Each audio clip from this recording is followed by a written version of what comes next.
অনেকটা অনুষ্ঠানে দেখেছি, জেনারেল ফজলে আকবরকে দেখেছি 5 তারিখের পরে, 5 তারিখে যখন দেখা হয় যে সেনাপ্রধানের সাথে, তখন বলেছেন যে ভারতীয় সেনাপ্রধান তার সাথে কল করবে। বিক্রম মিশ্রের সাথে তার যোগাযোগ দেখেছি, এবং বিভিন্ন প্রতিটা ক্ষেত্রে আমরা দেখেছি যে সেনাবাহিনীর প্রধানের সাথে, জেনারেল ওয়াকারুজ্জামানের সাথে সরাসরি ভারতের একটা যোগাযোগ আছে। এবং আপনি যদি খেয়াল করেন যে গত 16 বছর প্লাস হচ্ছে এর আগে যখন থেকেই হয়তো ভারত প্রথমে তাদের মিডিয়া ইউজ করছে, পলিটিক্যাল এফোর্টস ইউজ করে তারা ব্যর্থ হয়েছে, আমেরিকাকে ইউজ করতে ব্যর্থ হয়ে এখন এই ধরনের উস্কানিমূলক কার্যক্রম করতেছে। এবং তাদের একমাত্র দুশ্চিন্তা কিন্তু ডক্টর ইউনূস, উনি সরে গেলে বাকি কিন্তু তার পুরো সেট আপ আগেরটাই রয়ে গেছে। এটা আমাদের জন্য একটা দুর্ভাগ্য যে আমরা অগস্টের 5 তারিখের আগের অলমোস্ট সেম জাতীয় সংঘের বাংলাদেশ সেনাবাহিনী নিয়ে জাতিসংঘ একটা রিপোর্ট করেছিল, জাতিসংঘে সেই পাল্টা রিপোর্ট করেছে বাংলাদেশ সেনাবাহিনী। তো সেনাবাহিনী এই রিপোর্ট করার কারণে তারা কতটা ক্ষতিগ্রস্ত হতে পারে, নাকি জাতীয় সংঘের পাল্টা রিপোর্ট করার কারণে জাতীয় সংঘ তাদের যে রিপোর্ট সেটা তুলে নেবে, নাকি ডক্টর ইউনূসকে মূলত আসলেও এই সেনাপ্রধানরা ফাঁদে ফেলার চেষ্টা করেছে? এই বিষয় নিয়ে সাবেক সেনা সদস্য এবং ব্রিগেডিয়ার হাসান নাসির, জামাতের একজন নেতা, তারা আলোচনা করেছেন। আলোচনাগুলো শুনলে বুঝতে পারবেন সেনাবাহিনী বা সেনাপ্রধান যে কাজ করেছে সেটা হয়তো ডক্টর ইউনূসকে ফাঁসানোর জন্য তারা করেছিল, কিন্তু ডক্টর ইউনূসকে আসলেও ফাঁসবেন নাকি তিনি আরো বড় খেলোয়াড়? এবং একের পর এক চেষ্টা করে যাচ্ছে আসলে আওয়ামী লীগকে কিভাবে ক্ষমতা আনা যায়, অথবা আওয়ামী লীগকে আবার দেশে ফেরানো যায়, বা আওয়ামী লীগের জন্যই তাদের যত প্রচেষ্টা। আবার এইদিকে আর্মির সাথে যেটা ডক্টর ইউনূস সরকারের একটা এক ধরনের গ্যাপ, সেই গ্যাপের কারণে এইসব প্রোপাগান্ডা, নাকি আসলে এর পেছনের কোনো কারণ আছে, সুনির্দিষ্ট কোনো কারণ আছে বলে আপনি মনে করেন? এবং গতকালকে আমার টক শোতেই একজন বলে গিয়েছেন, লেফটেন্যান্ট কর্নেল দিদারুল আলম, তো উনিও একটা স্পেসিফিকলি যে জাতিসংঘের সাথে কি হয়েছে সেটা নিয়ে একটু বলার চেষ্টা করেছেন। সেটা নিয়েও আপনার কাছে একটু শুনতে চাই যে আপনার কন্টেন্ট দেখে এক দর্শক প্রশ্ন করেছিলেন ওনাকে, সেই উত্তরটা উনি দিয়েছিলেন, সেটাও বা কতটুকু ঠিক সেটা আমি আপনার কাছে শুনতে চাই। ধন্যবাদ হাসিনা আক্তার। প্রথমে আমি বলতে চাই যে আমি কর্নেল দিদারের বক্তব্যটা আমি শুনেছি। তো এখানে আমি বলবো যে অ্যাকচুয়ালি গতকালকেই সম্ভবত পিনাকি ভট্টাচার্য উনি যে একটা ফুল একটা এপিসোড করেছেন, যে সেনাবাহিনীর তরফ থেকে জেনারেল ওয়াকারুজ্জামানের অফিস থেকে একটা চিঠি গিয়েছে ইউএন সদর দপ্তর, যেটা বাংলাদেশে অবস্থিত। বাংলাদেশে ইউএনের একটা দপ্তর আছে, ওখানে চিঠিটা দিয়েছে। এবং এটা উনি ক্লিয়ারলি বলে দিয়েছেন যে এই ধরনের একটা চিঠি যেতে হলে প্রথমে যেতে হয় সেনা বাহিনী থেকে যে চিঠিটা লেখা হবে আর্ম ফোর্সেস ডিভিশন, ওখান থেকে মন্ত্রণালয়ে, ডিফেন্স মিনিস্ট্রিতে, তারপরে সরকার এটা পাঠাবে ইউএনএ। বিকজ এখানে হচ্ছে জিনিসটা দেখতে হবে, এটার উনি ব্যাখ্যা দিয়েছেন যে যেহেতু ইউএন হেডকোয়ার্টারে সেনাবাহিনীর একটা সেল থাকে এই কারণে ওদের সাথে ডাইরেক্ট কমিউনিকেশন করতে পারে আর্মি। মানে এটা একটা মানে চরম একটা রং এক্সপ্লেনেশন দিয়েছে। ইউএন হেডকোয়ার্টারে যেটা বাংলাদেশ আর্মির একটা সেল থাকে, এটা হচ্ছে নিউ ইয়র্কে। এখানে আমি যেখানে থাকি ওখানে একটা সেল আছে, আর্মির একটা সেল আছে। এবং আর্মির সেলটা কি কাজ করে হচ্ছে, যখন ইউএন এর সাথে বাংলাদেশ সরকারের একটা ডিল হয়ে যায় যে এখানে একটা ব্যাটালিয়ন বা 2টা ব্যাটালিয়ন ওখানে যাবে এবং পরবর্তীতে এত ডিউরেশনের পরে ফেরত আসবে, এটা মেইন সরকারের সাথে একটা ডিল হয়ে গেল। ডিল হয়ে যাওয়ার পরে তখন যে মাইনর ইস্যুগুলো নিয়ে তখন আর সরকারের দরকার নেই, তখন আর্মি এবং ওই সেলটার মাধ্যমে সরাসরি ইউএন এর সাথে জোগাড় করে। আর দিদার স্যার বলেছেন যে ওই সেলটা কারণে, বাট কথা হচ্ছে সেনাবাহিনী ওই চিঠিটা কিন্তু ইউএন হেডকোয়ার্টারে পাঠায়নি। ইউএন হেডকোয়ার্টার যেটা নিউ ইয়র্কে আছে পাঠায়, এটা পাঠিয়েছে বাংলাদেশে যে ইউএন এর অফিস আছে ওইখানে তো আমাদের আর্মির কোনো সেল নেই। তাহলে এটা উনি একটা অ্যাকচুয়ালি একটা গোজামিল দিয়ে করার চেষ্টা করেছে। আর এখানে জিনিসটা আমি আরেকবার বলতে চাই, সেটা হচ্ছে আমরা সবাই জানি, আমি নিজেও এর আগে কয়েকবার বলেছি, এর আগের লাইভে বলেছি, যখন শেখ হাসিনা যখন এই দেশে জুলাই আগস্টে যখন অ্যাট্রোসিটি চালাচ্ছিল, তখনই ইউএন এই ইনভেস্টিগেশনটা করার জন্য বলেছিল। শেখ হাসিনা নিজে বলেছে যে ইউএনকে আমি বলেছি যে ইনভেস্টিগেট করার জন্য, কিন্তু সে একটা অহমিকার সাথে বলেছিল। অ্যাকচুয়ালি তারা তখন অলরেডি, আমি যেহেতু ইউএনএ এখানে যারা আছে তাদের অফিসিয়ালদের সাথে যোগাযোগ ছিল, তারা অনেক আগেই অ্যাপ্রোচটা করেছে, বাট শেখ হাসিনা এটাকে ডিলে করতেছিল, যেটা সরকার পতনের পর প্রফেসর ইউনূস তাদের সাথে যোগাযোগ করে এই জিনিসটাকে, এই তদন্তটাকে নিয়ে আসছে, এবং এই তদন্ত রিপোর্ট যখন দিয়েছে, দেওয়ার পর অ্যাকচুয়ালি আমরা মানে তখন বুঝতে পেরেছি যে ইউএন যেহেতু একটা নিরপেক্ষ বডি এবং তাদের ইনভেস্টিগেশনটা সবচেয়ে আন্তর্জাতিক এবং দেশীয়ভাবে সবচেয়ে নির্ভরযোগ্য। এখন এই যে ইনভেস্টিগেশনটা হয়েছে এবং এর এর এর সবকিছু যাচ্ছে কিন্তু ভারত এবং আওয়ামী লীগের এগেনস্টে। সো তারা এই ইউএন এর তারা যে প্রচেষ্টাটা নিয়েছে সেটা হচ্ছে ইউএন এর যে ইনভেস্টিগেশন এটাকে প্রশ্নবিদ্ধ করা। এই প্রশ্নবিদ্ধ করার জন্য তারা করেছে সেনাবাহিনীকে ব্যবহার করেছে, এবং সেনাবাহিনীতে আমরা এর আগে অনেকটা অনুষ্ঠানে দেখেছি। জেনারেল ফজলে আকবরকে দেখেছি 5 তারিখের পরে, 5 তারিখে যখন দেখা হয় সেনাপ্রধানের সাথে, তখন বলেছেন যে ভারতীয় সেনাপ্রধান তার সাথে কল করবে। বিক্রম মিশ্রের সাথে তার যোগাযোগ দেখেছি, এবং বিভিন্ন প্রতিটা ক্ষেত্রে আমরা দেখেছি যে সেনাবাহিনীর প্রধানের সাথে, জেনারেল ওয়াকারুজ্জামানের সাথে সরাসরি ভারতের একটা যোগাযোগ আছে। এবং আপনি যদি খেয়াল করেন যে গত 16 বছর প্লাস হচ্ছে এর আগে যখন আওয়ামী লীগ যখন পাওয়ারে ছিল, তারা সবসময় ভারতের ইন্টারেস্ট যেভাবে সেইভাবে তারা যেভাবে অ্যাডভাইস করতো সেভাবে করতো। আপনারা দেখেন যে তারা কিন্তু মার্শে বার্নিকাটের উপরে আক্রমণ চালিয়েছে। তারপরে মানে মোট কথা হচ্ছে ভারতের সাথে আমেরিকার যে রিলেশন যেটা আছে এটাকে খারাপ করার চেষ্টা করেছে, এবং আওয়ামী লীগকে বুঝিয়েছে যে আমরা আমেরিকাকে ম্যানেজ করব, কারণ আমেরিকা তাদেরকে ইজারা দিয়েছিল 1/11 পরে। কিন্তু শেষ পর্যন্ত কিন্তু এটা আমেরিকা যখন বুঝে গেছে যে এই জিনিসটা ভারত আর তাদের ইন্টারেস্ট শো করতেছে না, তখনই কিন্তু ভারত তার স্ট্যান্ড চেঞ্জ করেছে, এবং সেই স্ট্যান্ড এখনো আছে। এখন এই মুহূর্তে সেনাপ্রধান যে চিঠিটা লিখেছে, এটা এক হচ্ছে আমি বলবো ইটস অডাসিটি। এটা প্রফেসর ইউনূস সরকারকে চ্যালেঞ্জ করা। প্রফেসর ইউনূস সরকার যেখানে এই ইউএনের ইয়েদেরকে বলে এই ইনভেস্টিগেশনটা নিয়ে এসে একটা সুন্দর একটা আন্তর্জাতিক মানে একটা ইনভেস্টিগেশন করে জনগণের সামনে এবং পৃথিবীর সামনে যে আওয়ামী লীগ সরকার যে অ্যাট্রোসিটিটা চালিয়েছে এবং এর সাথে যে ভারতের একটা সংশ্লিষ্টতা আছে, এই জিনিসগুলো কিন্তু বিভিন্নভাবে প্রমাণিত হয়ে গেছে এবং মানুষ অলরেডি বুঝে গেছে। এই সময় তারা চেষ্টা করছে এই জাতিসংঘের এই রিপোর্টটাকে প্রশ্নবিদ্ধ করার জন্য। এটাই করেছে। যখন এই চিঠিটা দিয়েছে, চিঠি দেওয়ার সাথে সাথে বিভিন্ন জায়গায় বিভিন্ন ফেসবুক গ্রুপ থেকে শুরু করে ভারতীয় মিডিয়া প্রপাগান্ডা শুরু করে দিয়েছে। তো আমি মনে করি যে এইটাই হচ্ছে প্রফেসর ইউনূসের জন্য একটা বেস্ট সুযোগ জেনারেল ওয়াকারকে সরিয়ে দেওয়া। কারণ ওনাকে যদি না সরানো হয় এরকম সার্কাস চলতেই থাকবে। এই যে আপনার কি মনে হয় যে আপনি বলার চেষ্টা করেছেন, বা আপনার কি মনে হয় যে জেনারেল ওয়াকারের সাথে যেটা ভারতের সেনাপ্রধান বারবার বলছেন যে ওনার সাথে ওনার যোগাযোগ, এই যোগাযোগে কোনো একটা ক্ষেত্র তৈরি করছে কিনা? এইটাই তো আমি বলতে যাচ্ছি যে এটা তো আমি অ্যাকচুয়ালি ডে 1 থেকেই বলে আসতেছি যে ভারতের সাথে যে 1 to 1 মানে মোট কথা হচ্ছে কোরআনে যেরকম বলা আছে যে যারা মুনাফেক তাদের কাছে তাদের কাজগুলো শোভন করে দেওয়া হয়েছে। এই গত 16 বছরে ভারতকে আমাদের সেনাবাহিনী গোয়েন্দা সংস্থার ভিতরে ইনফিল্ট্রেট করে এমন একটা সিচুয়েশন নিয়ে আসছে, তারা দে ডোন্ট মাইন্ড। আমার কাছে ওপেনলি এক অফিসার আমাকে ওপেনলি বলেছে যে তার সাথে ভারতীয় কানেকশন আছে। মানে এটা একটা ওপেন সিক্রেট, এবং এই জিনিসটাকে এই কারণেই কিন্তু এই যে স্যার যে লেফটেন্যান্ট জেনারেল শাহিন স্যারের কথা বললেন, এই শাহিন স্যার কিন্তু যখন আগস্টে বিপ্লবটা চরম আকার ধারণ করে তখন অজিত দোভালের কাছে মেসেজ পাঠিয়েছিল। ওই মেসেজ পাঠিয়েছিল যে জেনারেল ওয়াকার কন্ট্রোল পারতেছে না, তাকে যেন সেনাপ্রধান করা হয়। এবং এটার পরে জেনারেল ওয়াকার তাকে ডেকেছিল, ডাকার পরে প্রমাণ সহ, যেহেতু এনটিএমসি তাকে এটা ডাটাটা দিয়েছিল, কিন্তু এই প্রমাণ সহ দেওয়ার পরে তাকে কি করেছে, ওই জায়গা থেকে সরিয়ে সিজিএস থেকে সরিয়ে তাকে একটা ইনস্টিটিউশন, একটা ট্রেনিং ইনস্টিটিউশনে পাঠিয়ে দিয়েছে। কারণ কি? কারণ জেনারেল শাহিনও ভারতের লোক, জেনারেল ওয়াকারও ভারতের লোক।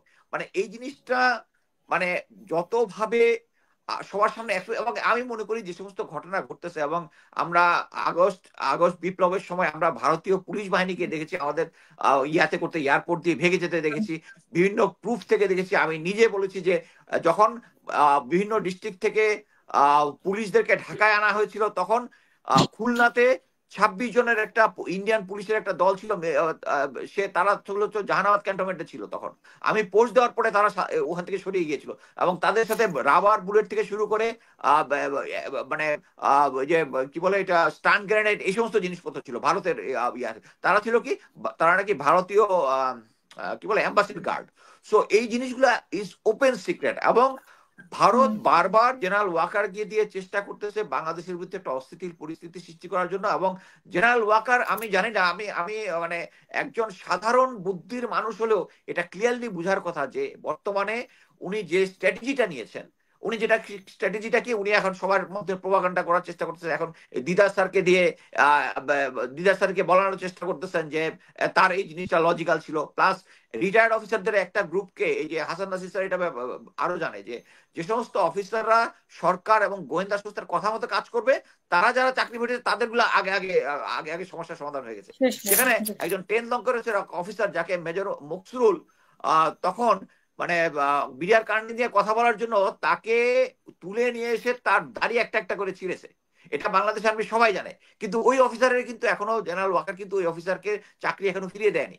এটা তো এখন ক্লিয়ার যে জেনারেল ওয়াকার যেটা করতেছে সেটা আওয়ামী লীগ যেটা করতেছে, এবং আওয়ামী লীগের সময় যাদের চাকরি গেছে ওই চাকরি গেছে, এবং যারা বিপ্লব এবং এই স্পিরিটটা ধারণ করে তাদেরকে কিন্তু দিচ্ছে না। সো আমি মনে করি যে প্রফেসর ইউনূসের এই জিনিসটা সিরিয়াসলি নেওয়া উচিত যে জেনারেল ওয়াকার যেভাবে সেনাবাহিনীকে বারবার, মানে প্রফেসর ইউনূস সরকারকে বারবার বাইপাস করে ইন্ডিয়ার সাথে কানেকশন তৈরি করতেছে। এবং এর আগে আমরা বলেছি যে উনি যে রাওয়াতে যে স্পিচটা দিয়েছিল, ইট ওয়াজ আউটরেজিয়াস।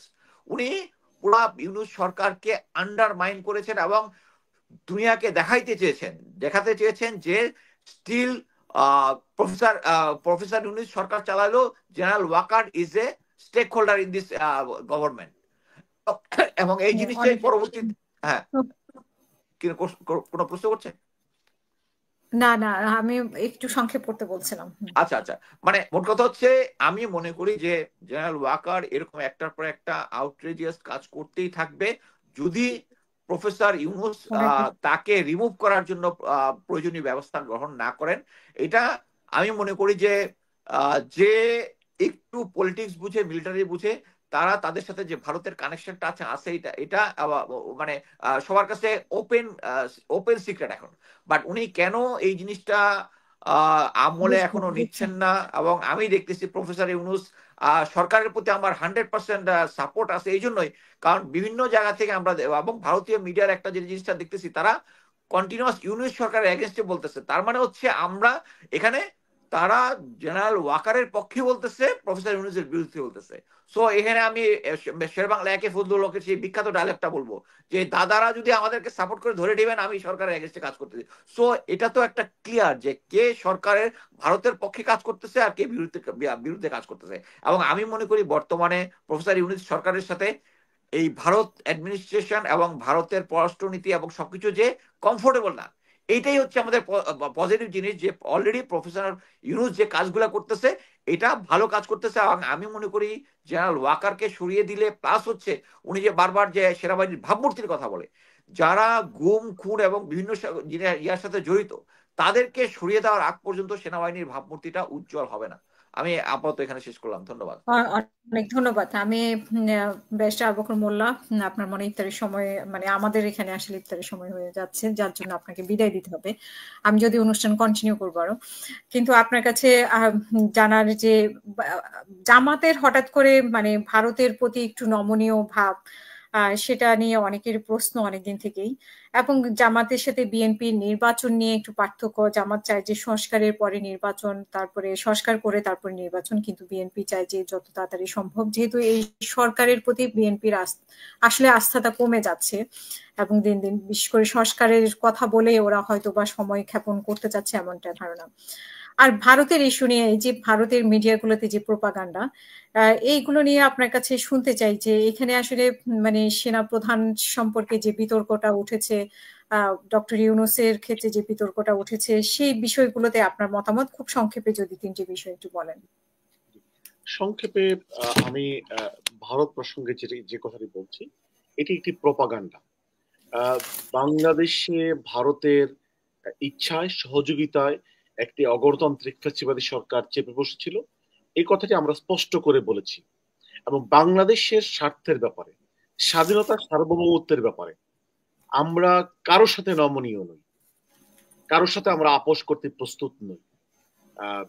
এই দেশ আমাদের, আমরা মনে করি এই মুসলিম বাংলার যদি সীমানা রক্ষা করতে হয়, তাহলে আমরা যে আদর্শকে ধারণ করি সে আদর্শকে ধারণ করে মুসলমানদের স্বার্থকে রক্ষা করার জন্যেই আমরা বলিষ্ঠভাবে সকলে মিলে ঐক্যবদ্ধভাবে কাজ করে যেতে হবে।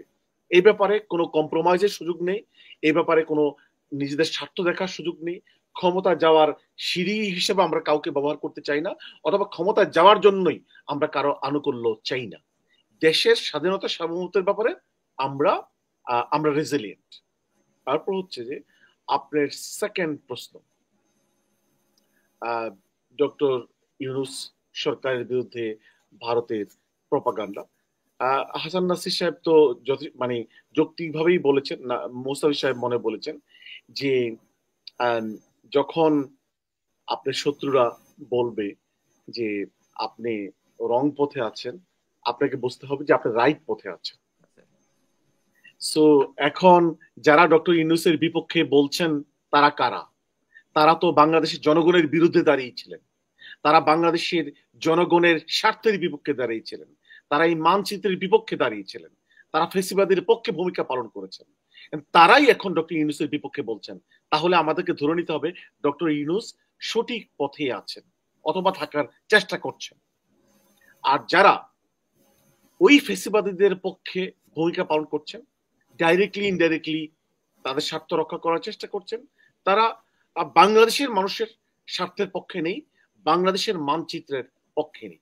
আপনার থার্ড প্রশ্নটি, বিএনপির সাথে আমাদের আমরা মনে করি এই আন্দোলনে বিএনপি, জামাত, যারা রাজপথে ছিল, গণ অধিকার পরিষদ, আন্দোলন, সকলেই কিন্তু এই আন্দোলনের স্টেক হোল্ডার। ছাত্ররা অবশ্যই স্টেক হোল্ডার। এই ক্ষেত্রে যারা স্টেক হোল্ডার্স রয়েছে তাদের মাঝে প্রতিযোগিতা থাকবে, কিন্তু বিরোধ শত্রুতা থাকবে না। অর্থাৎ তাদের মাঝে রাজনৈতিক কর্মসূচির প্রতিযোগিতা থাকতে পারে, কম্পিটিশন থাকতে পারে। বাট আমাদের যদি আমরা নিজেদের মাঝে শত্রুতা করি, আমরা যারা রাজপথে একে অপরের সাথে মিলে করেছিলাম, বিজয় ছিনিয়ে এনেছি, তাহলে ফেসিবাদী শক্তি আবার এই মানে স্পেসটি দখল করার চেষ্টা করবে। সুতরাং আমাদেরকে গণতন্ত্রের স্বার্থে, দেশের স্বার্থে, ইসলামের স্বার্থে আমাদেরকে কিছু মৌলিক ব্যাপারে আমাদেরকে ঐক্যবদ্ধ থাকতে হবে। হ্যাঁ, নিজেদের মাঝে আমাদের মানে কম্পিটিশন থাকবে। বিএনপি কে আমরা শত্রু মনে করি না, ছাত্রদেরকে তো করার প্রশ্নই আসে না, অথবা ইসলামপন্থী যারা যে অন্যান্য দলগুলো, কেউ কারো শত্রু নয়। আমরা সকলে একই দেশের নাগরিক। জামাতের আমির ক্লিয়ারলি বলেছেন, we are not going to divide the country based on religion and ideology. ধর্ম ও আদর্শের ভিত্তিতে আমরা এই জাতিকে আর বিভক্ত করতে চাই না। এদেশের সকলেই ফার্স্ট ক্লাস নাগরিক, এদেশের সকলেই রক্ত দিয়েছে, সকলেই রাজপথে আন্দোলন করেছে। আমাদের মাঝে রাজনৈতিক মতপার্থক্য থাকবে, কম্পিটিশন থাকবে, বাট আমরা সকলেই মিলে এদেশের নাগরিক। বাট ফেসিবাদীরা তারা এদেশের স্বার্থের বিরুদ্ধে কাজ করছে, তারা এদেশের মানচিত্রের বিরুদ্ধে কাজ করছে, তারা অন্য দেশের পক্ষে হয়ে কাজ করছে। তাদেরকে রাজনীতি করতে দিবি কিনা এদেশের জনগণ, they will have to decide. Thank you.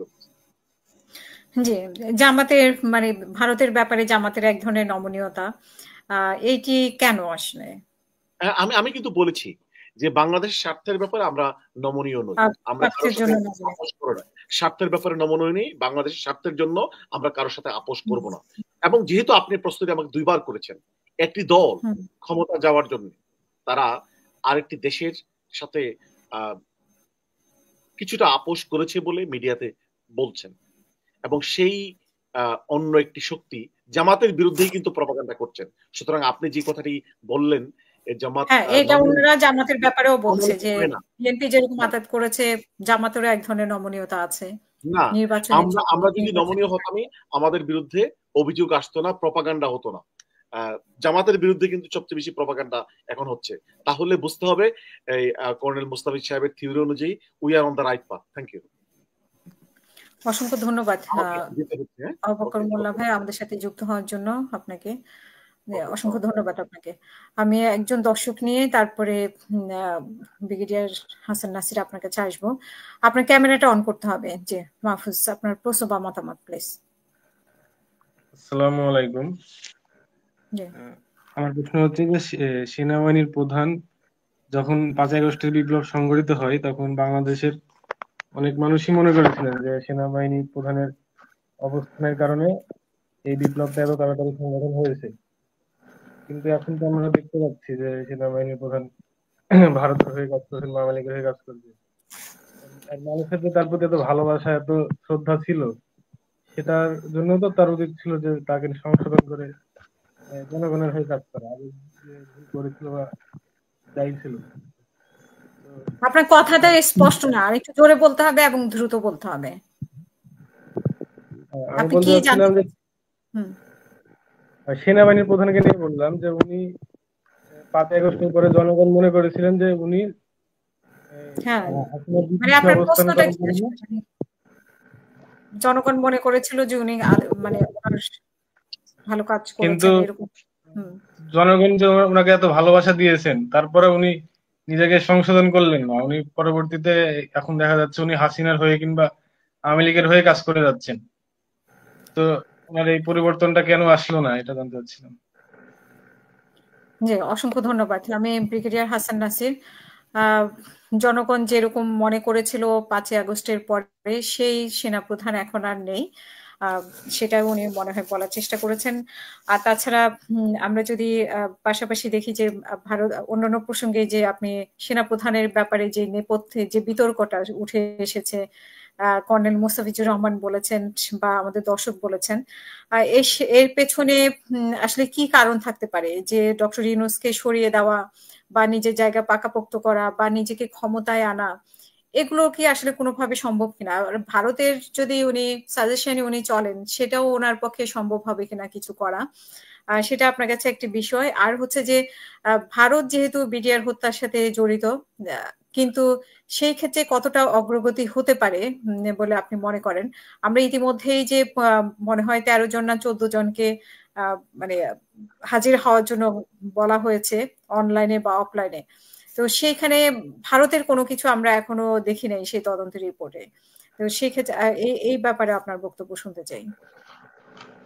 প্রথম কথাটা হচ্ছে 5ই আগস্টের পরে সশস্ত্র বাহিনী বা সেনাবাহিনীর যে অবস্থান ছিল, যা জনগণকে বর্তমানে হতাশ করছে, সেটার উত্তর তো আমরা মনে হয় ভিক্টর তুর্কের বক্তব্য থেকে আমরা জেনে গিয়েছি যে কেন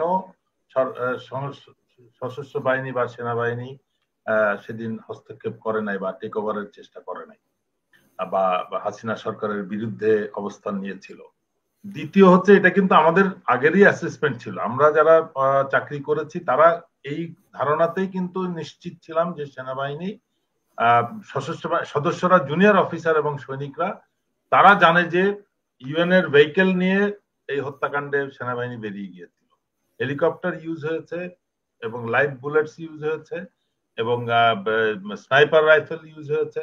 এইগুলো সবই কিন্তু এই জাতিসংঘে উনি না বললেও কিন্তু এটা একটা পয়েন্ট ছিল। সবাই বুঝেছিল যে এই কার্যক্রমটা কারণে জাতিসংঘে এই নিয়োগটা এফেক্টেড হতে পারে। সশস্ত্র বাহিনী এই জন্য সতর্ক ছিল। তারা আর একটা বিষয় জানে যে সেনাবাহিনীর সিনিয়র সার্কেলের বিভিন্ন রকম এখন সোর্স অফ ইনকাম আছে, তাদের মিশনে যাওয়ার প্রয়োজন নেই। কিন্তু একটা সৈনিক বা একটা ইয়াং অফিসার চাকরি করে, সে কতদূর উপরে উঠতে পারবে সে জানে না। সে কিন্তু আশা করে যে আমার চাকরি জীবনে একটা বা দুইটা মিশন করবে। একটা সৈনিক স্বপ্ন দেখে যে আমি চাকরি জীবনে মিশন করব। এটা যদি এফেক্টেড হয়, তখন কিন্তু পুরো সমস্ত সেনাবাহিনী কিন্তু এটাকে অপছন্দ করবে। সেটা ছিল মূল কারণ, যেটা গ্রাউন্ডে যখন সশস্ত্র বাহিনী এই কার্যক্রমের বিরোধিতা শুরু করেছে, ইয়াং অফিসাররা যখন রেজিস্ট করছে, তখন কমান্ড লেভেলের সিদ্ধান্তটা এসেছে যে হাসিনাকে চলে যেতে হবে। বাট আমি মনে করি চলে যেতে দেওয়াটা অবশ্যই ঠিক হয় নাই। এই সেফ প্যাসেজ কে সিদ্ধান্ত দিয়েছে? জনগণ সিদ্ধান্ত দেয় নাই। তখন আন্দোলনকারীরাও বলে নাই সে চলে যাবে, সেনাবাহিনীর একক সিদ্ধান্ত ছিল। এবং সেটা হয়েছিল বিকজ উনি ব্যক্তিগতভাবে পরিবারের সদস্য, নিজ দায়িত্বে কিন্তু এটা করেছেন। এবং ওনার বক্তব্যে উনি যেটা বলেছিলেন ওটাকেও আমরা কনসার্ন হয়ে নোট করেছি যে উনি জানতেন না যে শেখ হাসিনা চলে যাবে। বাস্তবে এটা কথাটা সঠিক না। ওনার প্রথম বক্তব্যে ওনার এই ধরনের একটা কথা বলেছিলেন। বাট এটা পরিকল্পিতভাবে তাকে সেফ এক্সিট দেওয়া হয়েছে। বাট আমি মনে করি যে ওনাকে সহ এবং বাকি সবাইকে বিচারের আওতায়। জেনারেল এরশাদ তো বোল্ডলি সারেন্ডার করে জেলখানায় চলে গিয়েছে। বেগম জিয়া, তাকে অ্যারেস্ট করা হয়েছে, সাহসের সাথে উনি কারাবরণ করেছেন। অপরাধ করছেন কি করেন নাই সেটা পরের কথা। অবিচার করা হয়েছে কি ন্যায় বিচার করা হয়েছে সেটা বিষয় না, but they accepted that. But উনি কেন শেখ হাসিনা কেন এটা করলো না, তাকে কেন পালিয়ে যেতে হলো সদল বলে, এটা তো প্রশ্ন রয়ে গেছে। তো সুতরাং এখন ওইখানে বসে নিজেরা তাদের টাকা পয়সা ইউজ করতেছে ভারতকে, যে আমি তো অনেক কিছু দিয়েছি, সারা জীবনে ভুলতে পারবে না ভারত। এখন ওইখানে হয়তো উনি দাবি করতেছেন যে আমি তো যা দেওয়ার দিয়েছিলাম, এখন আবার যদি তোমরা চাও তাহলে আমাকে আবার ফেরত দেওয়ার ব্যবস্থা করো। সেই ইচ্ছা থেকেই হয়তো ভারত প্রথমে তাদের মিডিয়া ইউজ করছে, পলিটিক্যাল এফোর্টস ইউজ করে তারা ব্যর্থ হয়েছে, আমেরিকাকে ইউজ করতে ব্যর্থ হয়ে এখন এই ধরনের উস্কানিমূলক কার্যক্রম করতেছে। এবং তাদের একমাত্র দুশ্চিন্তা কিন্তু ডক্টর ইউনূস, উনি সরে গেলে বাকি কিন্তু তার পুরো সেট আপ আগেরটাই রয়ে গেছে।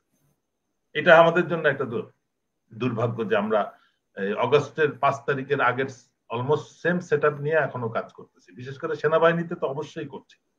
আমি কেন বললাম এটা, আমার ক্ষোভের কারণ হচ্ছে গত 2 দিন আগে একটা ইফতার পার্টি হয়েছে যেখানে শহীদ পরিবারকে, বিডিআর এর শহীদ পরিবারকে প্রথমবারের মতো দাওয়াত একটা দেওয়া হয়েছে সেনাবাহিনীর পক্ষ থেকে, এটা একটা বিশেষ দিক। বাট সেখানেও চুজ করা হয়েছে কাকে দেওয়া হবে কাকে দেওয়া হবে না।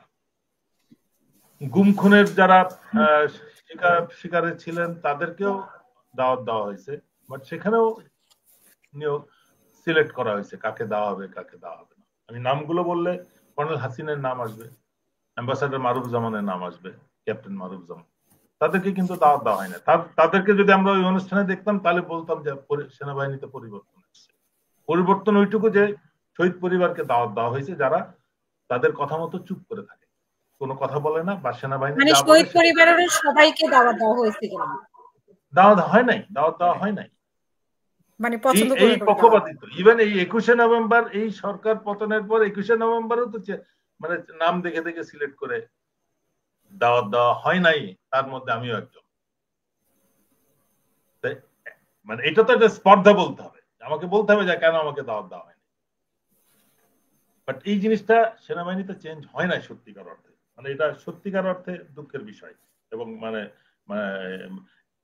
আরেকটা বিষয় যে 8 মাস হয়ে গেছে, নিশ্চিত প্রমাণিত যে সমস্ত কাহিনী, তাপস হত্যা মামলার 5 জন, কর্নেল হাসিন চাকরিরত অবস্থায় যাকে গুম করে বরখাস্ত করা হয়েছে একটা ক্যাঙ্গারু কোর্টের মাধ্যমে, কোর্ট মার্শালের নামে পেপার ওয়ার্ক করে যাকে করে, আজ পর্যন্ত তার র্যাঙ্ক সে ফেরত পায় নাই। এই 5 জনের কোনো সিদ্ধান্ত হয় না। মানে কি কি কারবার চলতেছে এটা জনগণ পাবলিক জানে না তো। কর্নেল হাসিন বলতেছে যে তার বীর প্রতীক পেপার ডকুমেন্টস নাকি সেনাবাহিনীর ডকুমেন্ট ইয়েতে নাই, ফাইলে নাই। সে বীর প্রতীক লিখতেছে তো দীর্ঘদিন ধরে, তার নাকি ডকুমেন্টে এখন বীর প্রতীক খুঁজে পাওয়া যাচ্ছে না। আরেকটা দুইবার বীর প্রতীক পাইছেন উনি, স্যার তো 2বার বীর প্রতীক পেয়েছেন। যে পুলিশ মেডেল আছে, তার বিজিবি মেডেল আছে, সবই আছে, প্রেসিডেন্ট পিপিএম আছে। এবং বিজিবির মেডেলটা সে তো আজকে 58 নম্বর শহীদ হতো যদি তার, সে পোস্টিং রয়েছে ময়মনসিং, তার চিঠি চলে গেছে চিটাগং, তাহলে তো সে 25 তারিখে বিডিআর পিলখানায় থাকার কথা, তার বরখাস্তের পাওয়া যাচ্ছে না।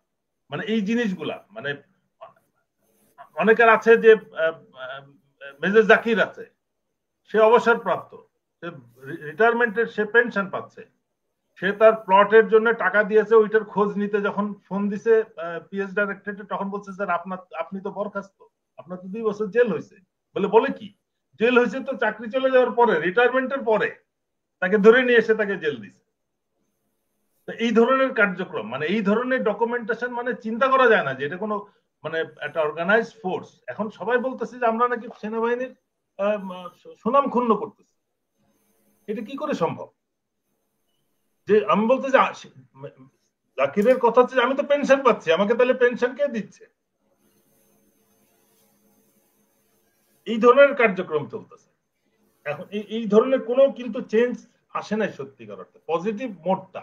আমার শুধু একটা এক্সপেকটেশন, মানে উনি কি আসলে না এখানে উনি কি আসলে আওয়ামী লীগের রুলসটাই ফলো করে যাচ্ছে বলে এই পরিস্থিতি কিনা, যে উনি শুধু না, আর্ম ফোর্সেস এর, মানে একটা বিষয় আমি কিন্তু আজকে স্পষ্ট বলতে চাচ্ছি, শেখ হাসিনার চরম একটা ট্রিক ইউজ করেছে বাংলাদেশের ইতিহাসে। প্রথম এক কোর্সের 3 জন ব্যাচমেট 3 বাহিনী প্রধান, এক ব্যাচ কিন্তু তারা। বিমান বাহিনী, নৌবাহিনী এবং সেনাবাহিনী প্রধান একই ব্যাচের। তারা বাংলাদেশ মিলিটারি একাডেমিতে এক টার্ম একসাথে করে, 3 বাহিনী একসাথে করে, তারপরে যার যার সার্ভিস একাডেমিতে চলে যায়। এরা 3 জন হচ্ছে ব্যাচমেট। এটা যেরকম শেখ হাসিনার জন্য এখন ছাপে বর হচ্ছে, কিন্তু ওই দিন তারা সম্মিলিতভাবে তাদের নিজেদের স্বার্থে, নিজেদের ভবিষ্যতের কথা চিন্তা করে তারা শেখ হাসিনাকে সাপোর্ট দেয়। ওই সময় যদি 3 বাহিনী প্রধান 3 জন হতো, 3 কোর্সের হতো, তাহলে হয়তো ওই ঐকমত্যটা তারা করতে পারতো না। এখন আবার তারা জোট হয়ে আস্তে আস্তে রিঅর্গানাইজ করছে, তারা আবার স্ট্রেংথ গেইন করার চেষ্টা করতেছে এগেইনস্ট দি এস্টাবলিশমেন্ট, মানে একটা পজিশন নিচ্ছে যেটা, এবং যার পরিপ্রেক্ষিতে আমি মনে করি কর্নেল মুস্তাফিজ রাইটই বলেছেন, ইউএন এর সাথে আর্মি যোগাযোগ করতে পারে UN peace keeping mission related communication. এই সংক্রান্ত কমিউনিকেশন হয় যখন একটা ইউএন এর একটা রিকুইজিশন আসে, তখন it comes to Bangladesh government, it doesn't come to Bangladesh army. Government okay করলে তখন আর্মিকে যখন দেওয়া হয়, দেন অনওয়ার্ড আর্মি লিয়াজোটা করে, দেন অনওয়ার্ড যে কমিউনিকেশনটা এস্টাবলিশ হয়। এটা তো আর এই ইউএন এর হিউম্যান রাইটস রিপোর্টের জন্য প্রযোজ্য না। কেউ যদি বলে যে ওই কারণে ওই সেল হ্যান ত্যান, that cell in army UN headquarter is in DPKO, Department of Peacekeeping Operation. ওটা তো শুধু যে ফোর্সটা পিস কিপিং এ ডিপ্লয়েড তাদের জন্য অ্যাপ্লিকেবল, এবং they man only those aspects peace keeping related. But UN এর সাথে অন্য হিউম্যান রাইটস ইস্যু রিলেটেড তো আর আর্মি ওই চ্যানেল ফলো করতে পারবে না যে আমরা প্রথমে ডিপিকেও কে দিব। আর বিষয়টা হচ্ছে যে এটা একটা ইউএন এর ইন্ডিপেন্ডেন্ট একটা ইনভেস্টিগেশন রিপোর্ট, তা সেটার জন্য যেটা প্রয়োজন ছিল আর্মি এটাকে রিপ্রেজেন্ট করার আগে তারা কি নিজস্ব লেভেলে একটা থরো ইনভেস্টিগেশন করছে, সেটার কোনো রিপোর্ট প্রকাশ করছে যে হ্যাঁ আমরা একটা ব্যাপক ইনভেস্টিগেশন করছি and we beg to differ with the decision of the UN human rights report? এরকম তো কোনো কিছু আমরা জানি না। এটা যদি না হয়ে থাকে, কেউ যদি এই ধরনের একটা চিঠি তৈরি করে দিতে পারে দেয়, এবং সেটা ইউএনডিপি তে, ঢাকার ইউএন অফিস যেটা ইউএনডিপি অফিসে যদি পৌঁছে থাকে, আমি তো মনে করি এটা একটা অফেন্স। আমি কর্নেল মুস্তাফিজের সাথে একমত, এটা অবশ্যই ইনভেস্টিগেট করা উচিত, এবং সেই ইনভেস্টিগেশনটা এই ধরনের অ্যাক্টিভিটি হচ্ছে কেন, এটাও চিন্তা করার বিষয়, যেটা হওয়া উচিত না। এটা আমাদের সেনাবাহিনীর সাথে যে সরকারের বলতেছি যে দূরত্বটা, এটা মনে হয় কেউ থার্ড পার্টি, অনেকে দে আর এনজয়িং দিস সিচুয়েশন, এটা তো অ্যালাউ করা যায় না। আমাদের দেশ, আমাদের তো এটা রক্ষা করতে হবে, স্বাধীনতা, সার্বভৌমত্ব, respect between different institutions, organizations, গভর্নমেন্টের বিভিন্ন সংস্থা। এই দূরত্বটা কার জন্য? বিএমএসের পক্ষ থেকে দূরত্ব নাকি আসলে সেনা প্রধানই ইচ্ছে করে দূরত্ব মেইনটেইন করছেন? না, ডক্টর ইউনূস তো he has come to a new system, but বাকি সব এস্টাবলিশমেন্ট পুরানো, বাকি সবকিছু তো তারা নিজের অবস্থানে কাজ করছে। এটা তো তাদের দায়িত্ব হবে ডক্টর ইউনূসকে অ্যাডাপ্ট করানো। ডক্টর ইউনূসকে তার সিস্টেমের সাথে, এটা তো গ্রামীণ ব্যাংক না যে ওনার সিস্টেমে চলে যাবে সবাই, গ্রামীণ ব্যাংকের সিস্টেমে। ডক্টর ইউনূসকে গভর্নমেন্ট এস্টাবলিশমেন্ট মোডে নিয়ে আসতে হবে। এটার দায়িত্ব তো প্রত্যেক আর্ম সার্ভিসেস দায়িত্ব ছিল তাকে আমাদের সাথে অ্যাডাপ্ট করানো। এনএসআই এর উচিত ছিল ডিজি কে যে বলা যে আপনাকে I am suppose to brief you every day or daily basis, I am supposed to give you updates, whether you like it or not, but I am supposed to brief you on these issues, whether it is your advisors or establishments or defense forces. Same DGFR DGর তার সাথে defence minister হিসেবে তার সাথে সাক্ষাৎ করার কথা, brief দেওয়ার কথা।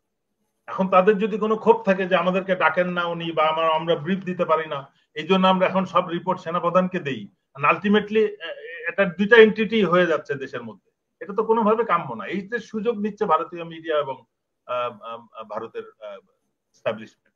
সত্যিকার অর্থে বাংলাদেশের জনগণের সাথে ভারতের জনগণের তো কোনো বিরোধ নাই। সবসময় এটা সরকারের সাথে, যে এখন যে সরকারটা আছে তাদের কার্যকলাপই কিন্তু আমাদেরকে ভারতের উপর বীতশ্রদ্ধ করে তুলছে, তাদের সব কার্যক্রম। এই যে সত্যিকার অর্থে যে তাদের ইন্টারফারেন্স কমার কারণে কিন্তু এবার আমরা রোজার মধ্যে সব দ্রব্যমূল্য সবকিছু নিয়ন্ত্রণের মধ্যে পাচ্ছি, প্রত্যেকটা জিনিস। ফার্স্ট টাইম আমি তো মনে করি যে আমরা জীবনে প্রথমে এবার একটা স্বস্তির সাথে সবাই রোজা করতেছে। সব মানে এটা আর্টিফিশিয়ালি সবকিছুর দাম বাড়িয়ে মানুষকে অতিষ্ঠ করে ফেলা হতো এবং রোজাকে কঠিন করে ফেলা হতো।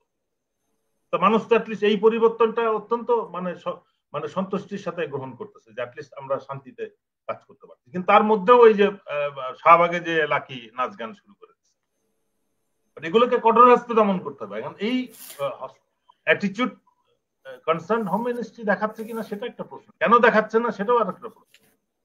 এগুলোকে তো কঠোর হস্তে দমন করা উচিত, রোজার মধ্যে এগুলো চলবে না। তোমাদের এইসব ফালতু আমি আরেকটা প্রশ্ন যেটা করেছিলাম, জানতে চাচ্ছিলাম যে ওই যে বিডিআর হত্যার যে তদন্ত রিপোর্টের ব্যাপারে কতটা অগ্রসর হওয়া সম্ভব, সেখানেও কি মানে উনি যেটা বলেছেন যে ফুল স্টপ করেছেন, তো উনি কি সেটার জন্যই কাজ করছেন কিনা, বা সেই জন্যই আসলে মানে সুষ্ঠু তদন্তে ব্যাঘাত হচ্ছে কিনা? প্রথম কথা হচ্ছে যে বক্তব্যটা উনি দিয়েছেন কমিশনের সামনে, কমিশন কিন্তু ওইখানে বসা ছিল মিলিটারি মেম্বার যারা, এটাই হয়ে গেছে সব থেকে বিব্রতকর বিষয় যে একটা কোর্ট একটা পটেনশিয়াল অ্যাকিউজড বা অ্যাকিউজদের থেকে ডাইরেকশন নিচ্ছে কে দোষী কে দোষী না, তাই না? মানে উনি কতটা এমন ভাবে বলেছেন যে উনি বিডিআর হত্যাকাণ্ডে ওই সময় তার অবস্থানের কারণে উনি একজন গুরুত্বপূর্ণ সাক্ষী। সে সাক্ষী তো সিদ্ধান্ত দিতে পারে না যে কে কে দোষী, কে খুন করছে, কে কি করছে। এটা তদন্ত কমিশন এটা বের করবে। কিন্তু তদন্ত কমিশনের কাজ নিয়ে প্রশ্ন আমাদের থেকেই যাচ্ছে। প্রথম কথা হচ্ছে যে ডক্টর ইউনূস চাইছিলেন না ভারতের কারণে তার মদতপুষ্টরা এই কমিশন বা পুনঃতদন্ত চাচ্ছিলেন না, সেটা এখন প্রশ্নের বিষয়।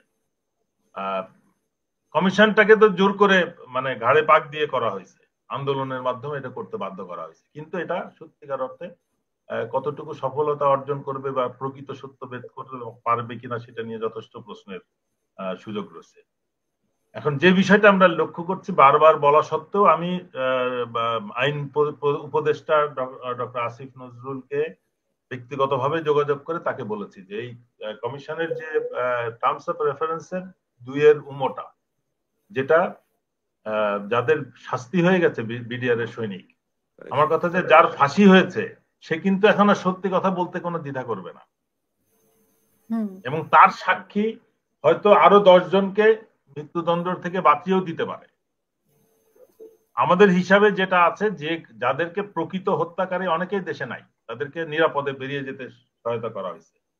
অল্প কিছু যারা ধরা পড়েছে বা তাদের ব্যর্থতার কারণে তারা আজকে জেলে, কিন্তু সেই সংখ্যাটা কম হওয়াতে পরে এই ফাঁসির আসামির সংখ্যাটা ব্যাপকভাবে বাড়ানোর একটা চেষ্টা ছিল। এবং এই পুনঃতদন্তের আরেকটা বিষয় ছিল যে এইটা যদি প্রপারলি রিইনভেস্টিগেট হয়, অ্যাকচুয়াল কিলারদেরই তো ফাঁসি হওয়া উচিত, তাই না? যারা সহযোগী ছিল, যাদেরকে অস্ত্রের মুখে বাধ্য করা হয়েছে, তাদেরকে তো ফাঁসি দেওয়ার কোনো কারণ নাই।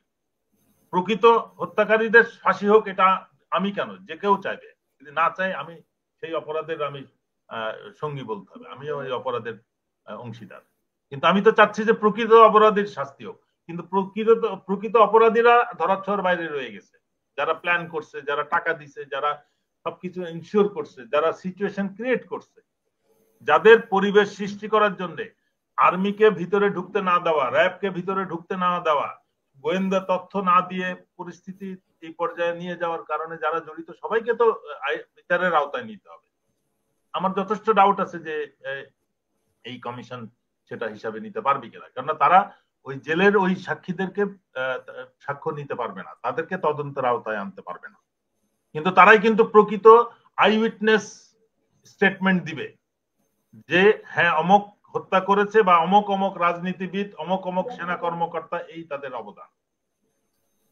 ক্লজের মধ্যে আমি ওদেরকে বাদ দিয়ে রাখছি, তার মানে আমি প্রথমেই কিন্তু তদন্তটাকে নষ্ট করে দিয়েছি। একটা ক্লজ মানে এটা পারবে না কেন? ওদের সাক্ষী নিতে দেওয়া হবে না, মানে কারা নিতে দিবে না? নিষেধ করা আছে যে ওই শাস্তিপ্রাপ্তদের আর নতুন করে ইনভেস্টিগেশনের আওতায় নেওয়া যাবে। তাহলে তো আপনার প্রথমেই তো কিন্তু ওরাই তো সাক্ষী। প্রকৃত খুনিদেরকে আমি চাই না যে প্রকৃত খুনিরা আইডেন্টিফাইড হোক। ওরাই তো বলবে যে যার ফাঁসি হয়েছে, যে কন্ডেম সেলে আছে, সে কিন্তু এখন শুধু তার পাপের জন্য মুক্তি চাচ্ছে, তাই না? সে তো আজ হোক কাল হোক একটা পর্যায়ে যদি সাধারণ ক্ষমা না পায় তার তো ফাঁসি হবেই। এখন তার সত্যি কথা বলতে সে তো এখন আর দ্বিধা করবে না, সে তার কাউকে বাঁচানোর তার কোনো প্রয়োজন নেই। এইটা কিন্তু বুঝেই তাকে কিন্তু যে তাদেরকে ফাঁসি দিবে সেই তদন্তটা ঠিক মতো, মানে তাকে যে তদন্তের ভিত্তিতে ফাঁসি দিবে সেটা ঠিক মতো আছে কিনা? সেটাও তো, তাকেও তো বাঁচানো। আমি যে বলছি যে এইখানে হুম হয়তো 15 জন 20 জন 30 জন হয়তো প্রকৃত হত্যার সাথে সম্পৃক্ত, কিন্তু শাস্তি দেওয়া হয়েছে কিন্তু সংখ্যায় অনেক বেশি। এটা মানে আমি ইয়ে করতেছি, 152 জন। হুম 152 জন তাহলে যারা পালিয়ে গেল মাইক্রোবাসে করে, যাদেরকে বের করে নেওয়া হলো তারা কারা? হুম যারা ওই যে ঢুকছে বের হয়েছে, যারা সারাদিন 10,000 সৈনিক পিলখানার ভিতরে 30 তারিখ সকালে ছিল, 26 তারিখ বিকাল 4টার সময় মাত্র 200 সৈনিক ছিল ডিএটি তহিদের সাথে। এই 9,800 সৈনিক তাদের একটা বিরাট একটা সংখ্যা, মিনিমাম 3 থেকে 5,000 পরিবারের সদস্য নিয়ে বিডিআর থেকে বেরিয়ে গেল। কোন আইন শৃঙ্খলা বাহিনী, সশস্ত্র বাহিনীর স্বরাষ্ট্র মন্ত্রণালয়ের একটা প্রতিষ্ঠান হচ্ছে বিডিআর, তাই না? হুম ওখানে পাহারায় থাকার কথা পুলিশ, আনসার, র্যাব, সবার তো তাদেরকে মানে বেরোতে বাধা দেওয়ার কথা, কেউ বাধা দিল না। ধরলাম করে আমরা ওই যে ইয়ে কি বলে পিন্টুরে ধরলাম, নদী পারাপারে সহায়তা করছে।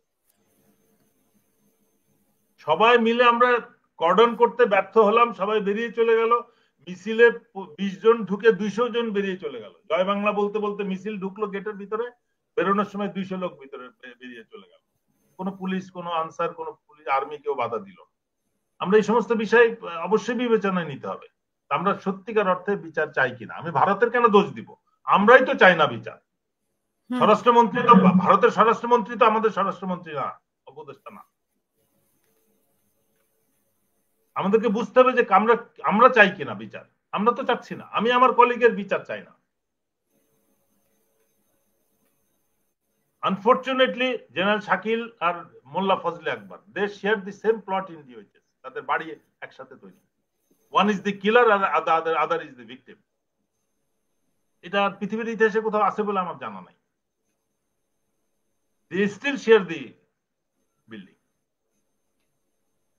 এগুলোর একটা বিহিত হওয়া উচিত, নাহলে আবার এটা রিপিট হবে। আমার কনসার্ন কিন্তু সেটা। একটা তো চলে গেছে 57 জনের উপরে, এরপরে কতজন আসবে?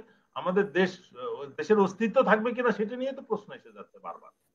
স্বাধীনতা সার্বভৌমত্ব থাকবে কিনা যদি আমরা এই বিচারটা না করতে পারি? এই তদন্তটাও তো ঠিক মতো না হয়, এটাই হয়তো চারদিক থেকে চাপ আসছে হয়তো। আমার তদন্তের প্রথম কাজ ছিল পুরনো রিপোর্টটা পাওয়া, হাতে নিয়ে কাজ শুরু করা। পুরনো রিপোর্টই তো তাদের হাতে নেই। দুইটা ইনভেস্টিগেশন, আবুল কাহারের আকান্ত যত রাবিশি হোক, they have to take into consideration that report. ওইটার উপরে একটা তাদের আপডেট কোন লয়ার বা কোন ইনভেস্টিগেশন দেওয়া উচিত যে তোমরা এই 10,000 পৃষ্ঠার রিপোর্ট বা 15,000 পৃষ্ঠার রিপোর্ট পড়ে আমাদেরকে একটা ব্রিফ দাও, how rubbish it is. Army national commission যেটা করছে ওটারও ফল্টস গুলা কেউ একজন পড়ে বলে ব্রিফ করবে তাদেরকে। That could have been done. তাহলে বোঝা যেত যে commission is really sincere in finding out who are the real culprits, এবং তারা একটা কনক্লুশনে পৌঁছাতে চাচ্ছে। এবং তারা যদি জেলখানায় যেত, আজকে যদি তারা জেলখানায় একটা অফিস বসায় যদি তারা কন্টিনিউয়াসলি ওদের সাথে কথা বলতো, তাহলে বলতাম যে they are really sincerely working to find out who are the real culprits. সেরকম কোনো লক্ষণ দেখছি না। সেনাবাহিনীর একটা বিরাট অংশ তারা আবার বেরিয়ে দেখি বক্তব্য দিচ্ছে মিডিয়াতে, যারা কালপ্রিট। শামসের মতো ছেলে, মানে তার স্টেটওয়ে 4 নাম্বার গেট থেকে তাকে সেন্ট্রাল জেলে যাওয়ার কথা। He has the Audacity to speak out, establish fact যে সৈনিক মঈন জেনারেল শাকিলের যে অস্ত্র ধরার চেষ্টা করছিল, সেই স্টেজে উঠেই হি ফেইন্টেড। এবং জেনারেল শাকিল যেটা বলেছে, this is well establish fact, প্রত্যেকের অস্ত্রের একটা নাম্বার থাকে, যে কোন সিরিয়াল নাম্বার, যে কেউ দেখলে বুঝতে পারবে যে এই সিরিয়ালের অস্ত্রটা এটা কোন ব্যাটালিয়ন, যাতে একসাথে কোনো সময় রাখলে যেন এটা খুঁজতে অসুবিধা না হয়। একটা সিরিয়াল নাম্বারের সাথে আর একটা কোড থাকে যেটা বলে দেয়, বা সিরিয়াল নাম্বার ইটসেলফ 1 থেকে 1000 একটা ব্যাটালিয়ন, 1001 থেকে 2000 পর্যন্ত সেকেন্ড ব্যাটালিয়ন। তো 2040 নাম্বার ব্যাটালিয়ন যে সেকেন্ড ব্যাটালিয়নের, এটা বুঝতে কারো কষ্ট হয় না। এটা XYZ কার, সেটা হয়তো আমাকে খাতা দেখে বলতে হবে। কিন্তু আমি যখন দেখবো যে একটা অস্ত্রের নাম্বার 2101, তখন কিন্তু স্টেটমেন্ট যে কেউ বলে দিবে যে এটা ওই ব্যাটালিয়নের, এবং সেটাই জেনারেল শাকিল বলেছিল, শামস এটা তো তোমার অস্ত্র। সে এখন বলতেছে যে এটা।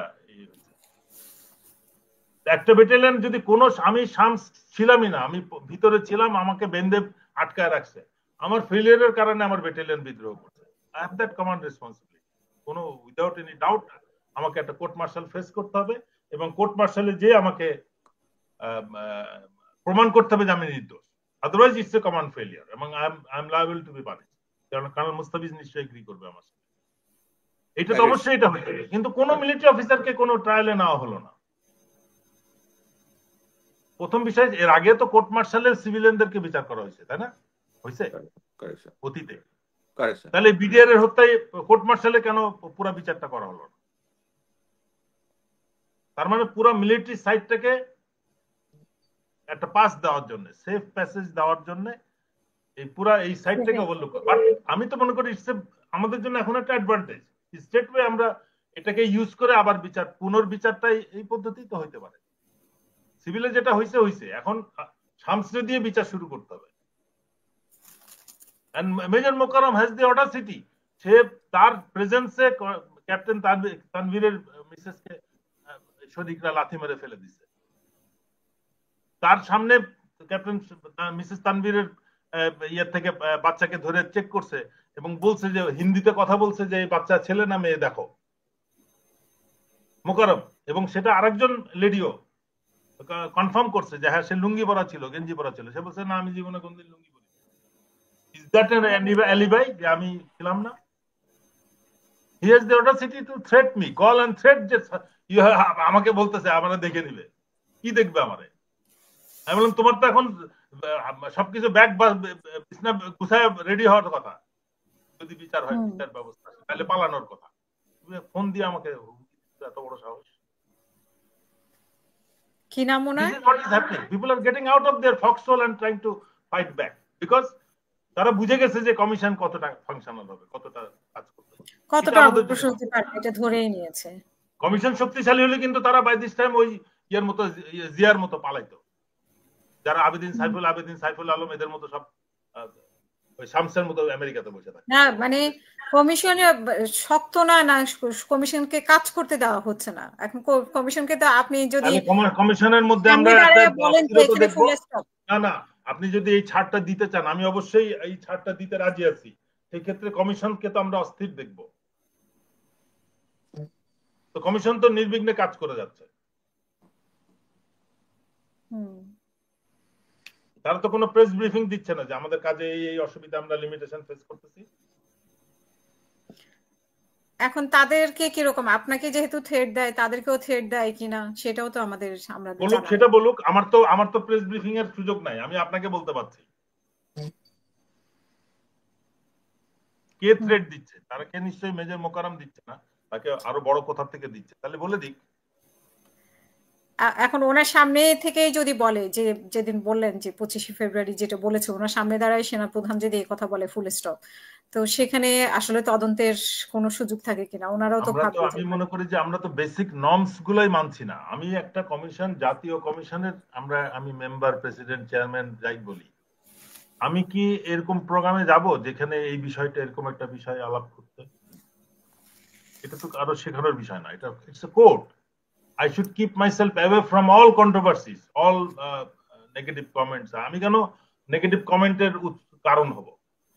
আমার উপস্থিত থাকার দরকার কি? আমি military officer, fine, but right now I M A court investigating on an issue যেখানে ওই 25শে ফেব্রুয়ারির দিবস পালিত হচ্ছে।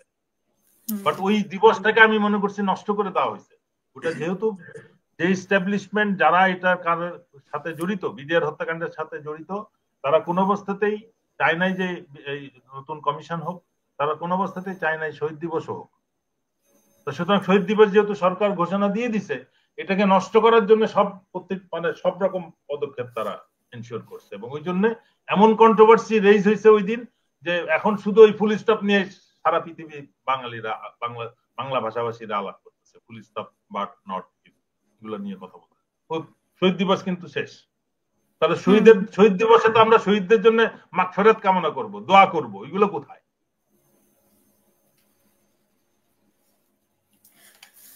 জি, আমি কর্নেল মুস্তাফিজুর রহমান, আপনাকে কাছে যেটা জানতে চাই যে উনি মানে সেনা প্রধানের মধ্যে আলোচনা করতে চাই যে উনি যেটা ফুল স্টপ বলেছেন, তারপরে উনি সার্বভৌমত্বের জন্য একটা কথা বলেছেন, সার্বভৌমত্বের আঘাত। তো আপনার কি মনে হয় যে উনি আসলে সব মিলিয়ে কাজ করছেন এটা নিয়েও আগানো যাবে না, বা দেশ কিভাবে চলবে, বা ডক্টর ইউনূসকে একটা অকার্যকর করা, প্রশ্নবিদ্ধ করা, সব মিলিয়ে কি আসলে উনি কাজ করছেন কিনা, মানে সবকিছুতেই ওনার হাত আছে কিনা, নাকি আসলে মানে যেটা বলা হচ্ছে যে এক ধরনের প্রোপাগান্ডা, ভারতীয় মিডিয়া প্রোপাগান্ডা করছে বলে যে আমরা এটাকে উড়িয়ে দিতে পারি কিনা? ধন্যবাদ। আমি এখানে বলবো যে উনি ওই যেটা বলেছিলেন যে সার্বভৌমত্ব হুমকির মুখে, এজ এ সেনা প্রধান উনি যদি সার্বভৌমত্ব হুমকির মধ্যে দেখে, উনি তো বলবে যে উনার আর্মি প্রস্তুত আছে কিনা, বা এই ধরনের সিচুয়েশন হলে সিচুয়েশন অ্যাভয়েড করার লাগবে। উনি তো ওইটা করেন নাই। উনি তো আর্মিকে প্রস্তুত করার কথা, তাই না, সর্বত্র হুমকির মুখে। বাট উনি আমাদেরকে থ্রেট দিচ্ছেন, এটার উল্টা ভয় দেখাচ্ছেন যে এরকম একটা কিছু হতে পারে। বাট উনি কিন্তু বলতেছেন না এরকম সার্বভৌমত্বের ইয়া হইলে আমরা তা রুখে দিব। উনি কিন্তু ভারতের এগেনস্টে কোথাও বা ভারত না হলেও একটা কল্পিত যে সার্বভৌমত্ব যাদের কাছ থেকে সার্বভৌমত্বের হুমকি আসবে তাদের বিরুদ্ধে আমরা দাঁড়াবো, আমরা প্রস্তুত আছি, এই ধরনের কথা কিন্তু কখনো উনি বলেন নাই। উনি যেটা করতেছেন সেটা হচ্ছে উনি অ্যাকচুয়ালি এই সমস্ত কথাবার্তা এবং এই যে চিঠিটা পাঠানো সবার কাছে একটা বোঝানোর চেষ্টা করতেছেন, দেশি বিদেশি আন্তর্জাতিক সবাইকে, যে he is also a stakeholder. এবং এটাই ইন্ডিয়ান প্রাসকে সার্ভ করে। এবং দেখেন, এখন সেনাবাহিনীতে যারা মিনিমাম ডিপ্লোমেসি এবং মিলিটারি হাউ ওয়ার্কস এটা বুঝে, এটা জেনারেল ওয়াকারের পজিশন যে দেশের বিরুদ্ধে এবং ভারত ফ্রেন্ডলি, এটা না বুঝে কোনো কিছু নাই। এবং এটার জন্য এখন তারা পয়েন্ট তুলতেছে, আমাকে বিভিন্ন জন বিভিন্ন জায়গায় ফোন করে, আই এম শিওর যে হাসান নাসির স্যারও একই ধরনের ফোন পান। সেটা হচ্ছে যে মিলিটারি কমরেডশিপ এখন খুব ফোর ফ্রন্টে চলে আসতেছে, মিলিটারি কমরেডশিপ। কিন্তু যখন ব্রিগেডিয়ার জেনারেল রহিমকে, মেজর লিয়াকত স্যারকে, তাদেরকে যখন ফাঁসির আদেশ দেওয়া হয়েছিল 10টা, তখন তখন কিন্তু এই কমরেডশিপ ছিল না। টেনজঙ্গের ওই অফিসারের কথা আমি নামটা বলতেছি না, যে স্যারকে যখন বকসুল স্যার দাড়ি টেনে টেনে ছিঁড়ছিল, তখন কিন্তু ইয়ার কথা আসছিল। যখন আজমি স্যারকে নিয়ে যাওয়া হয়েছিল, তখন কিন্তু এই কমরেডশিপের কথা আসে নাই, এখন আসতেছে। এবং কারাই কথা বলতেছে, আওয়ামী লীগের যে পুরনো টেকনিক, যাদের মধ্যে দুর্নীতি আছে, সমস্যা আছে, তাদের বিভিন্ন এথিক্যাল সমস্যা আছে, যারা বিভিন্ন কারণে চাকরি হারাইছে বা চাকরির বিভিন্ন স্টেজে ওরা অনৈতিক কাজের সাথে, তারাই শুধু স্ট্রংলি কথা বলতেছে। আমি সরি টু সে, কালকে আপনি যে দিদার স্যারকে নিয়ে আসছেন, আই এম শিওর যে আপনি তাকে ডাকেন নাই, হয়তো উনি ফোন করে আপনাকে বলেছে, হয়তো বা আমি অ্যাজিউম করি। কারণটা কি, উনি নিজে 2021 বা 22 সালে উনি ডেস্টিনি গ্রুপের সাথে দুর্নীতির সাথে জড়িত হয়ে উনি 9 বছর 4 মাস, আই রিপিট 9 বছর 4 মাস জেল খেটেছেন। ওখান থেকে বেরিয়ে এসছেন। বেরিয়ে এসে he speak up by DGFI again, he was a part of BNM. আপনি জানেন বিএনএম, আমার মনে হয় আপনার অনুষ্ঠানেও বিএনএম এর পক্ষ থেকে ওনাকে দেখেছিলাম। বিএনএম যখন গঠন হয় তখন অনুষ্ঠান করেছিলাম, বিএনএম যখন ভেঙে যায় তখন ওখানে অনুষ্ঠান হ্যাঁ, করেছিলাম। বিএনএমটা করেছিল ডিজিএফআই ইয়াকে ভাঙার জন্য, বিএনপি কে ভাঙার জন্য, ওখানে উনি ছিলেন। এখন উনি এবি পার্টি করতেছেন, আমি জানি না কি করতেছেন, এবং উনি স্ট্রংলি ওই একই কমরেডশিপের কথা বলতেছেন। এখন এই সমস্ত কমরেডশিপের মতো জিনিস দেখুন, আমরা মানে আমি 28 বছর চাকরি করেছি, স্যারও আমার থেকে বেশি চাকরি করেছে, যারা করেছে তারা, আমরা কমরেডশিপটা খুব ভালোভাবে, আমরা ট্রেনিং এর মধ্যেই আমরা একসাথে হার্ডশিপ করলে একজন একজনের সাথে কমরেড। বাট কথা হচ্ছে কমরেডশিপটা আমরা এখানে যে গুম খুন অন্যায় অত্যাচার যারা করছে, তাহলে আমি আমার জাস্টিস সেন্স অফ জাস্টিসটা ঠিক নাই। আমার মানে আমার আপন ভাইও যদি একটা গুম খুনের সাথে জড়িত হয়, এটাতে আমি যদি তাকে সাপোর্ট দেই, it is not a কমরেডশিপ, it is not a কমরেডশিপ। এখন এই কমরেডশিপের ধোঁয়াটা তুলছে জেনারেল ওয়াকার, বিভিন্ন অনৈতিক ভাবে যারা বিভিন্ন সময় ছিল তাদেরকে দিয়ে এই জিনিসটা আনার চেষ্টা করতেছে। সো আমি বলবো, আমি অ্যাকচুয়ালি জেনারেল ওয়াকার সম্বন্ধে যখন ফার্স্ট উনি সেনাপ্রধান হয় কনক সারোয়ারের শোতে, আমি তার সম্বন্ধে ভালো বলেছিলাম। মাঝখানেও আমরা তাকে অনেকবার চেষ্টা করেছি যে উনি যেন রাইট পথে আসে। মোট কথা হচ্ছে, এরকম একটা সিচুয়েশনে আমি যদি হইতাম, আমি জাস্ট রিজাইন করতাম। যে মানে আমি যেহেতু নিজেই আমার নিজের ডিসিশন নিতে পারতেছি না, এটা একদম ক্লিয়ার। মানে আমি এর আগেও আপনার সাথে বলেছি কিনা, আমি নিজের লাইফে বলেছি, জেনারেল ওয়াকার তার স্টাফদের নিয়ে একটা ডিসিশন নেওয়ার পর উনি রুমের ভিতরে ঢুকে হাফ এন আওয়ার বা 1 ঘন্টা পরে এসে ডিফারেন্ট ডিসিশন নিয়ে চলে আসে। এটা হচ্ছে somebody is running him. So এই জিনিসটা আমাদেরকে বুঝারও, মানে আমরা অলরেডি এই জিনিসটা বুঝি, সরকারও আমি মনে করি বুঝি। এবং বাংলাদেশের এই ক্রাইসিসটা সবাই ইনিশিয়ালি বলেছে যে এখন যদি সেনাবাহিনীর মধ্যে এতগুলো অফিসারকে সরায় দেওয়া হয়, আরে যখন 57 জনকে যখন সরায় দেওয়া হয়েছিল তখন কি সেনাবাহিনী চলে নাই? 71-এ যখন মুক্তিযুদ্ধ হয়েছিল, মুক্তিযুদ্ধের পরে মানে আমরা মেজর আমি লেফটেন্যান্ট কর্নেল হয়েছে 48 ইয়ার্সে। 48 ইয়ার্সে প্রেসিডেন্ট জিয়া তখন প্রেসিডেন্ট ছিল, তারা কি আর্মি চালায় নাই? তখন চালিয়েছে। এবং এই সিচুয়েশনে এই যে সমস্ত ব্যাড অ্যাপেল গুলো আর্মিতে আছে এগুলাকে সরাইলেই আর্মি এবং দেশ আরো ভালোভাবে চলবে। এটাই হচ্ছে সেনা প্রধান জেনারেল ওয়াকারের কথাই বলতে চাই, no but no if, full stop. এদেরকে সরাইলে দেশ এবং আর্মি ভালোভাবে চলবে। ধন্যবাদ। কর্নেল দিদারুল আলম আরেকটি কথা বলেছিল যে আপনি বাইরে বসে বসে শুধু সেনাবাহিনী সম্পর্কে বলছেন, আপনাকে উনি দেশে গিয়ে কথা বলার জন্য উনি বলছিলেন। মানে টোনটা শেখ হাসিনার আমলের টোন গুলো হয়ে গেল না? যে আমি আপনাকে বলতে চাই যে আমার প্ল্যান আছে দেশে আসার। আমি আশা করি এই বছর শেষের দিকে আসবো। এখন আমি অ্যাকচুয়ালি আপনি ফেসবুকে আছেন, আমি এই গত বছর অনেক বিদেশে ঘুরেছি ফ্যামিলি ট্যামিলি সহ। আমার ছুটি নাই, আমি তো এখানে চাকরি করি, আমার তো অনেক টাকা নাই, আমি এখানে চাকরি করি। সো চাকরিতে আমি এখন ছুটি পাচ্ছি না, যখন ছুটি পাবো তখন দেশে আসবো। উনার সাথেও দেখা করবো যদি সম্ভব হয়। ধন্যবাদ। জি, অসংখ্য ধন্যবাদ। আমরা অনুষ্ঠানের শেষের দিকে ব্রিগেডিয়ার হাসান নাসির, আপনার শেষ বক্তব্য আজকের অনুষ্ঠানের জন্য প্লিজ। আমরা সত্যিকার অর্থে যেটা বললাম যে আমরা সেনাপ্রধানের 25শে ফেব্রুয়ারির বক্তব্য নিয়ে অনেক কথা, সারা বাংলা ভাষাভাষী সারা পৃথিবীতে সবাই আমরা এটা নিয়ে কথা বলতেছি, কিন্তু সত্যিকার অর্থে আমাদের মিডিয়াটা কিন্তু এখনো সেই আগের শেখ হাসিনার কন্ট্রোলেই রয়ে গেছে। এই বক্তব্যের উপরে কোনো মিডিয়া বা কোনো রাজনীতিবিদ কোনো প্রশ্ন ওঠায় নাই, except nexus defence and justice. আমরা যে প্ল্যাটফর্মটা লিড করতেছি, আমরা এটার একটা প্রতিবাদ লিখি অনেক পত্রিকাতে দিয়েছি, 1-2টা পত্রিকা ছাপিয়েছে। এটা কেউ এটা মানে নিজেরা তো বলাই নাই, আমাদের প্রতিবাদ লিপিও ছাপানোর সাহস তারা দেখায়। তার মানে কি তারা এখানে একটা কথা বলি স্যার। স্যার দেখেন স্যার, আমি ফেসবুক লাইভে এবং ইয়াতে বলেছি যে অলরেডি জেনারেল আকবর, সাইফুল আলম এরা পালায় গেছে। হ্যাঁ, মানে মোট কথা হচ্ছে আমি যদি ভুল তথ্য কেউ রেগুলার সাংবাদিক যারা তারা তো জিজ্ঞেস করে ভাই এটা কি হয়েছে, কেউ কিন্তু মানে এই জিনিসটার যেমন ইনফরমেশনটার ব্যাপারে কেউই না। তার পরবর্তীতে সাইফুল আলম, লেফটেন্যান্ট সাইফুল আলমের বাসায় রেড হইলো, ওখানে বলছে যে এই পাওয়া গেছে, উনি যে পলাতক। মানে এক মিডিয়া কিন্তু একটা কথা বলে যে উনি পলাতক কিনা। এটাই তো আপনি যেটা বললেন যে মিডিয়াকে কন্ট্রোল করতেছে স্যার। না এইটা বিষয়টা এরকম যে এখন পুলিশ যাদের নামে ওয়ারেন্ট ইস্যু হয়েছে তাদেরকে অ্যারেস্ট করার জন্য চেষ্টা করছে, ব্যর্থ হচ্ছে।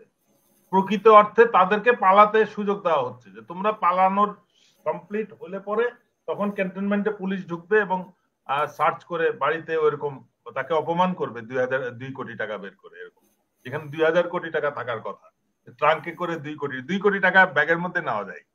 মুস্তাফিজ, এই ট্রাঙ্ক সাজিয়ে নাটক করার কোনো প্রয়োজন ছিল?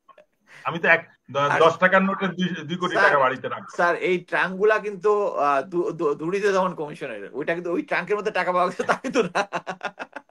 যেটাই হোক, আমার কাছে যে টাকাটা আমরা দেখতে চেয়েছিলাম যে কি পরিমাণ টাকা, ইটস নট এট অল। এটাও খুব ক্লিয়ার স্যার, সাইফুল আলমকে অপমান করা হয়েছে। স্যার আপনার মনে আছে একটা অডিও ক্লিপ বের হয়েছিল, সাইফুল আলম স্যার জেনারেল ওয়াকার সম্বন্ধে কিছু নেগেটিভ কথাবার্তা বলতেছিল, এটা হচ্ছে তার প্রতিশোধ, সিম্পল। এই যে আমি যেটা বলতেছি এখনো পর্যন্ত সবখানে রয়ে গেছে। ইভেন আমরা আনফরচুনেটলি অনেক চেষ্টা করে রাওয়াতে একটা ইলেকশন করে যেটা দিছি ওইটাও আলটিমেটলি ঘুরে ফিরে দেখা গেছে যে একটা মাকাল ফল। ওই যে ওয়ান ব্যান্ডের রেডিওর মতন, আগের দিনে ওয়ান ব্যান্ডের রেডিও ছিল না, যে টিউনিং নবটা নষ্ট হয়ে গেলে ওই ডান দিকে একটা থাপ্পড় মারলে ঢাকা স্টেশন, বাম দিকে একটা থাপ্পড় মারলে।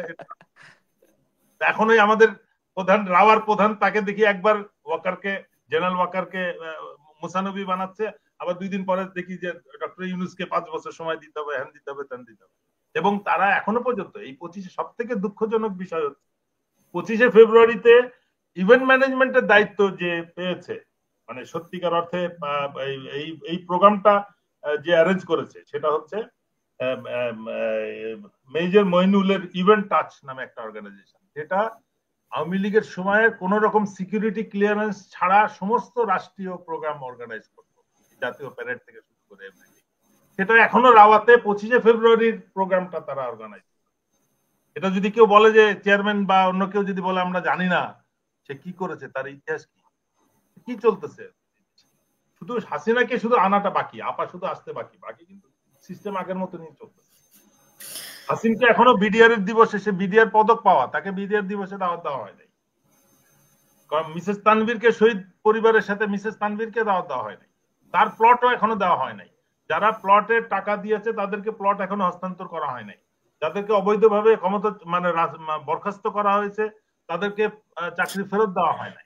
তাহলে কি হয়েছে? ইভেন ওনাকে নাকি হুমকিও দেওয়া হচ্ছে, ওনার সাথে তো মাঝে মাঝে আমি কথা বলি যে ওনাকে হুমকিও দেওয়া হচ্ছে, রেগুলার হুমকি দেওয়া হচ্ছে। একটা ভদ্রমহিলাকে রেগুলার অকথ্য ভাষায় তাকে অপদস্থ করা হচ্ছে। হ্যাঁ, অকথ্য ভাষায়। এটা বলতেছি তো, যেটা রীতিমতন দুঃখজনক। ওয়ারাস তাকে তো স্পেশাল একটা ট্রিটমেন্ট দিয়ে তাকে এই শহীদ দিবসে তাকে ডাকা উচিত। তাহলে আমরা বুঝতাম যে সেনাবাহিনী তাদের অবস্থান পরিবর্তন করেছে, বা প্রশাসন বা সেনাবাহিনীর কমান্ড চ্যানেল তাদের অ্যাটিটিউড চেঞ্জ করেছে। এটা কিন্তু চিন্তার বিষয়, সত্যিকার অর্থে চিন্তার বিষয়। স্যার আমি কিন্তু এখনো পিএনজি, আমি তো পিএনজি না, তাও তো আমি অ্যাভেলিং দ্য সেম তোমার মতোই প্রিভিলেজ অলমোস্ট এনজয় করতে এখনো পর্যন্ত। মানে গত 16 বছর কিন্তু আমাদের কোনো দাবি ছিল না, কোনো এক্সপেকটেশনও ছিল না। উই নেভার এক্সপেক্টেড দ্যাট আমার কাছে একটা কার্ড আসবে, আমি দাওয়াতে যাব, আমার প্রোগ্রামে আমি I commanded very few officers commanded 3টা ইউনিট ব্যাটালিয়ন আমি কমান্ড করেছি। বাংলাদেশ ইতিহাসে কোনো এক অফিসার 3 ব্যাটালিয়ন তাকে কমান্ড করার সুযোগ পায় না। 3টা ব্যাটালিয়ন ন্যাশনাল ফ্ল্যাগ পেয়েছে, রেজিমেন্টাল কালার পেয়েছে। ওই সমস্ত অনুষ্ঠানে আমার যাওয়ার কথা। আমি সেন্টার কমান্ডান্ট ছিলাম, সেন্টার কমান্ড এটা ফ্ল্যাগ পেয়েছে এবং সেন্টার প্রতি বছর রিউনিয়ন হয়, কোথাও কোনো দাওয়াত দেওয়া হয় কেন? ওয়াই? আমার তো জানার, এখন তো আমি প্রশ্ন করতে পারি কেন আমাকে দাওয়াত দেওয়া হয়। এই জিনিসগুলো আসলে আমাদেরকে জানতে হবে, এগুলোকে উত্তর দিতে হবে যে আমরা রিফর্ম করতেছি, কি রিফর্ম হচ্ছে। আগে তো এই সশস্ত্র বাহিনীকে রিফর্মের মধ্যে আনতে হবে। ওই আগের ওই স্বৈরাচারের ভূত দিয়ে তো আর দেশ রিফর্ম হইতে পারে না। বিশেষ করে মিডিয়াতে এক ধরনের প্রেসার, মিডিয়াতে একই অবস্থা। এই বক্তব্যে আপনারা মানে সোশ্যাল মিডিয়াতে ঝড়টা উঠলো, অথচ বাংলাদেশের কোন মিডিয়াতে কোন রাজনৈতিক দল বা কোন সাংস্কৃতিক মানে কোন ইন্টেলেকচুয়ালস কেউই কিন্তু এটা নিয়ে কোনো প্রশ্ন তুললো না। আমরা একটা প্রতিবাদ লিপি পাঠালাম, সেটাও ছাপালো না। ওই 2-1টা অনলাইন পত্রিকা এবং ন্যাশনাল মিডিয়া 2-1টা যেটা পাবলিশ করছে। ইটস ভেরি আনফরচুনেট যে এখনো পর্যন্ত আমরা ওই মিডিয়া ওই সাহস দেখাইতে পারে নাই। এখনো তারা আগে ক্লিয়ারেন্স নাই, এরকম একটা চিঠি পাইছি আমরা, পাবলিশ করবো কি করবো না। এবং তারা খুব সাহসের সাথে বলে যেটা করা যাবে না। আমি কিন্তু খুব একটা আশাবাদী না যে সত্যিকার অর্থে ভালো কিছু হতে যাচ্ছে সহজে। আরো সময় নিতে হবে এবং এর মধ্যে যে রাজনৈতিক দল, সরকার এবং সশস্ত্র বাহিনীর মধ্যে যে গ্যাপ সৃষ্টি হয়েছে, ওইটার মধ্যে ভারত ঢুকতেছে তার মিডিয়া নিয়ে এবং শেখ হাসিনা ঢোকার চেষ্টা করতেছে। It is very unfortunate. এখনো যে রাজনৈতিক দল জামাত এবং বিএনপি বা অন্যান্য দলের মধ্যে যে গ্যাপটা সৃষ্টি হচ্ছে, যেখানে আমাদের আমরা ঐক্যের কথা বলতেছি, বৈষম্য দূর করার কথা বলতেছি, সেখানে আমরা আরো বিভেদটা বাড়ানোর জন্য সবাই কাজ করে যাচ্ছি, যেখানে আমাদের এক হয়ে আমাদেরকে এবং এই সুযোগে আওয়ামী লীগকে ঢুকানোর চেষ্টা করা হচ্ছে বা অনেক কিছু ঢুকে বলে। জি, সো আনফরচুনেট। মানে এর থেকে দুর্ভাগ্য কোন জাতির হইতে পারে না। নির্বাচনেও তাদের কোনো বাধা হয়তো বা থাকছে না, এরকমটাও তো বলা হয়েছে। সত্যিকার অর্থে মানুষ কতটা অতিষ্ঠ হলে, সত্যিকার অর্থে মানুষ কতটা অতিষ্ঠ হলে যে ওইভাবে একটা গুলি করলে একটা মরতেছে, একটাই যায় আর কেউ যায় না। মানুষ কতটা ডেসপারেট হয়েছিল। এবং এটা কিন্তু কোন রাজনৈতিক দলের নেতা না, কোন অ্যাফ্লুয়েন্ট কোন বিরাট কোন ব্যবসায়ী না, যারা 16 বছর লুটে পুটে খাইছে। কিন্তু মানুষ, আম জনতা, যারা প্রতিদিন বাজার করতে যে টের পায় যে জিনিসপত্রের দাম কিভাবে আমাকে দিন দিন আমার বাজেটকে কতভাবে কাট করে আমাকে সংকুচিত করে বসবাস করতে হয়, দিন যাপন করতে হয়। তাদের মধ্যে কোনো চেঞ্জ আসে নাই তো, তাদের লাইফস্টাইলে আজ পর্যন্ত কোনো চেঞ্জ আসে নাই। কালকে একটা রাজনৈতিক দলের ইফতার পার্টি, খোলা ইফতার পার্টিতে জনগণ মানে পাবলিক, যেখানে রিক্সাওয়ালা কেবল দিন মজুররা সবাই ইফতারি করলো। সেখানে আমরা যে সবার পাবলিক ওপিনিয়ন একই, যে কোনো অবস্থাতে হত্যার বিচার ছাড়া কোনো ইলেকশন হবে না। ওরাই স্লোগান দিচ্ছে কোনো ইলেকশন মানি না। মানুষ, আমরা ইলেকশন যে আমরা নিজেদেরকে বিব্রত করতেছি, আমরা স্বৈরাচারের দোষর। যেখানে এই যে মানে আপনি বলছেন যে একটা পাবলিক মানে ইফতার পার্টির কথা বলছেন, কিন্তু সেখানে নতুন দলের আসলে ইফতার পার্টিটা নিয়ে খুবই বিতর্ক। যে এত নতুন একটি দল কিভাবে এত বড় ফান্ড পেলো, যে এত বড় একটা হোটেলে ইন্টারকন্টিনেন্টালে যে এত অবশ্যই প্রাইস তাদের দিয়ে। এই বিষয়টা আমি নিজেও সেখানে গিয়েছি এবং আমার এই প্রশ্ন আমারও, যে নিশ্চয়ই তারা তাদের অবস্থানটা স্পষ্ট করবে, যে তারাও যেন অতীতের যে কোনো রাজনৈতিক দলের মতো ওই প্রশ্নের চাঁদাবাজি বা মুখোমুখি ওই না। ধরনের কাজে লিপ্ত হবে না। বা একই ব্যবসায়ী গ্রুপ যারা আওয়ামী লীগকে চাঁদা দিয়ে 16 বছর পালছে, তার আগে অন্যান্য দলকে পালছে, এখন আবার তারা নতুন দলকে পালার চেষ্টা করতেছে সিং দেয়ার পোটেনশিয়াল। এটা তো কোনো অবস্থাতে মেনে নেবে না আমজনতা, কিন্তু এটা আমার মনে হয় না যে এবার ওইভাবে ভালোভাবে তারা ঠিকই এটা ফিল করতেছে। অনেক ধন্যবাদ কর্নেল মুস্তাফিজ, আর কিছু বলবেন কিনা? না, আমি এটা নিয়ে তাদের যে টাকা পয়সা কোত্থেকে পেয়েছে এটা নিয়ে আমি এখন অ্যাকচুয়ালি এত বিতর্কিত কোনো কিছু করতে চাচ্ছি না। বাট তাদেরকে যেটা আমি মনে করি যে তাদের, আমি এর আগেও বলেছি যে তাদের দলের একটা নেতৃত্ব আছে, বিপ্লবী চেতনা আছে, কিন্তু আমি মনে করি প্রজ্ঞার অভাব আছে। প্রজ্ঞাটা হচ্ছে যেটা বিপ্লব করে হয় না, এটা অভিজ্ঞতা দিয়ে অর্জন করতে হয়। তাদের বুঝতে হবে যারা তারা এই হাসান নাসির স্যার আগে যেটা বলেছে যে বিপ্লবটা 5 তারিখের সময় কিন্তু জেনারেল হামিদ এবং আসিফ নজরুল তারা কিন্তু আহ, দল গঠন নিয়ে এবং কে প্রধান উপদেষ্টা হবে এটা নিয়ে কিন্তু তাদেরকে একটা ডিরেইল করে ফেলেছিল। এবং এই কারণেই তাদেরকে বুদ্ধি দেওয়া হয়েছিল যে তারা এবং ইসলামী দলগুলো মিলে তারা ক্ষমতা গ্রহণ করবে, বিএনপি তখন হবে বিরোধী দল। এই কনসেপ্টটা ঢুকাই দেওয়ার কারণে এখন কিন্তু তারা আবার জেনারেল ওয়াকার আবহাওয়ার পরিবর্তনে আবার বিএনপির সাথে মিশে গেছে। সো তারা কিন্তু জেনারেল ওয়াকারের মাধ্যমে ধোঁকা খেয়েছে আমি বলবো। সো আমি বলবো রাজনৈতিক প্রজ্ঞা তাদের কম আছে, এবং এটা এনশিওর করার জন্য তাকে শুধু ইয়াং বয়সের লোকজনই এই ধরনের একটা রাজনৈতিক নিয়ে দল তৈরি করে বহুদূর যেতে পারবে না। তাদেরকে সাবজেক্ট ম্যাটার স্পেশালিস্ট নিতে হবে, ইকোনমিস্ট নিতে হবে, মিলিটারি স্পেশালিস্ট, আমলা নিতে হবে। তাদেরকে এই ইয়াং অবস্থায় তারা একটা রাজনৈতিক দল করে, এবং যেটা হচ্ছে প্রথমেই সাকসেস পাবে না। তাদের এখন যে পলিটিক্যাল রেটরিক তারা যেগুলো ব্যবহার করতেছে এগুলো কিন্তু আওয়ামী বিএনপি নিজেদের একজন একজনের প্রতি আগে করতো।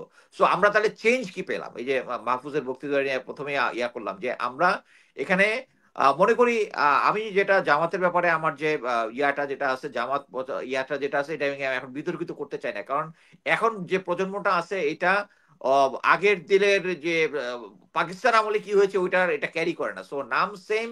সো এই মুহূর্তে আমরা নিজেদের মধ্যে যদি জামাত ইসলামকে অ্যাটাক করি তাহলে আমাদের নিজেদের মধ্যে জাতীয় পর্যায়ে একটা বিভাজন তৈরি করবো। এটা না করে আমরা মনে করি যে দলগুলা সবগুলা মিশে আমরা সামনের দিকে এগিয়ে যাব। এবং এটার জন্য যদি দর্শক আলোচনাগুলো শুনেছেন, শুনে বুঝতে পেরেছেন ডক্টর ইউনূসের বিরুদ্ধে ষড়যন্ত্র না হলেও, ফাঁসানো না হলেও কিন্তু সেনাপ্রধান বা সেনাবাহিনী যে কাজটা করেছে এটা আসলে উচিত করে নাই। কারণ তার জাতীয় সংঘকে একটা চ্যালেঞ্জ করেছে, আর জাতীয় সংঘকে চ্যালেঞ্জ করলে কখনো জাতীয় সংঘ হারবে না, কারণ তাদের ক্ষমতা আছে। আর বাংলাদেশ এমন কোনো ইউরোপের মহাদেশ নয় যে দেশের জন্য জাতীয় সংঘের ক্ষমা চাইতে হবে, তাদের বক্তব্য প্রত্যাখ্যান করতে হবে। তারা যে বক্তব্য দিয়েছে সেই বক্তব্য সঠিকই তারা সেটা মনে করবে। তো যদি জাতীয় সংঘের বক্তব্য সঠিক হয়, বাংলাদেশ সেনাবাহিনীর বক্তব্য মিথ্যা হয়, তাহলে অবশ্যই কিন্তু বাংলাদেশ সেনাবাহিনীর বিরুদ্ধে জাতিসংঘ একটা ব্যবস্থা নেবে। তখন কি হবে? তখন আমরা কোথায় যাব? তখন আমরা কি করব? সেটা একবার ভাবা উচিত ছিল আমাদের সেনাবাহিনী। যাই হোক দর্শক, এখানে যে আলোচনাগুলো শুনেছে, আলোচনা শোনা ব্যক্তিগত মতামত কমেন্ট বক্সে কমেন্ট করবে।